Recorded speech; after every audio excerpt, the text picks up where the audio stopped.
क्या आप जानते हैं कि 1 जुलाई 2017 से 31 अक्टूबर 2025 के बीच की एक कंप्लायंस चूक आपकी एस्टैब्लिशमेंट पर एक बड़ा फाइनेंशियल बोझ बन सकती है?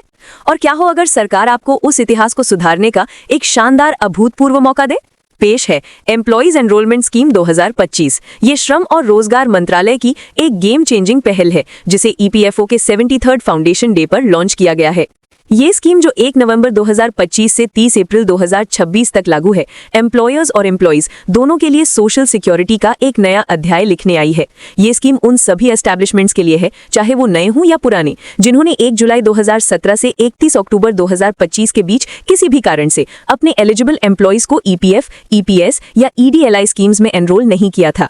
ये उन कर्मचारियों के लिए है जो घोषणा की तारीख पर जीवित हैं और उस एस्टैब्लिशमेंट में कार्यरत हैं। एम्प्लॉयर्स के लिए ये एक ईज ऑफ डूइंग बिजनेस की दिशा में एक मास्टर स्ट्रोक है। कंप्लायंस की चूक से जुड़ी भारी पेनल्टीज को देखते हुए ये स्कीम एक वरदान है। भारी पेनल्टीज की जगह आपको सिर्फ एक लमसम मामूली 100 रुपए की पीनल डैमेज देनी है, सिर्फ 100 रुपए, जो तीनों स्कीम्स के लिए माना जाएगा।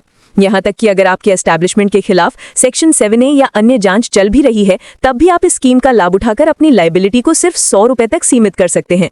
और कर्मचारियों के लिए ये उनकी मेहनत का सम्मान है। उन्हें उनका वो सोशल सिक्योरिटी कवर मिलता है जिसके वो हकदार हैं।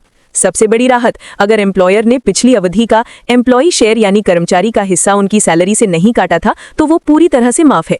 इससे कर्मचारी पर कोई पिछला आर्थिक बोझ नहीं पड़ेगा। एम्प्लॉयर को क्या करना है? उन्हें सिर्फ एम्प्लॉयर्स शेयर, उस पर लागू ब्याज सेक्शन 7Q के तहत और एडमिनिस्ट्रेटिव चार्जेस ही जमा करने होंगे। ये पूरी प्रक्रिया डिजिटल, ट्रांसपेरेंट और सरल है।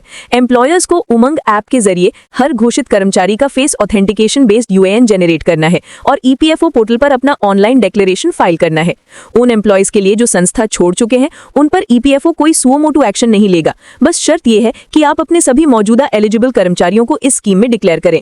ईईएस 2025 सिर्फ एक स्कीम नहीं है, ये ट्रांसपेरेंसी, भरोसा और सबके लिए सामाजिक सुरक्षा के लक्ष्य को पूरा करने की तरफ एक मजबूत कदम है। ये एम्प्लॉयर को बीते कल को आसानी से ठीक करने की शक्ति देता है और एम्प्लॉय को एक सुरक्षित कल का विश्वास। ये एक गोल्डन विंडो है। ये मौका है आर्थिक विकास और कर्मचारी कल्याण के बीच एक बेहतरीन संतुलन बनाने का। ये एक ऐसा कदम है जो देश के फॉर्मल वर्कफोर्स को संगठित और सशक्त बनाकर एक मील का पत्थर साबित होगा।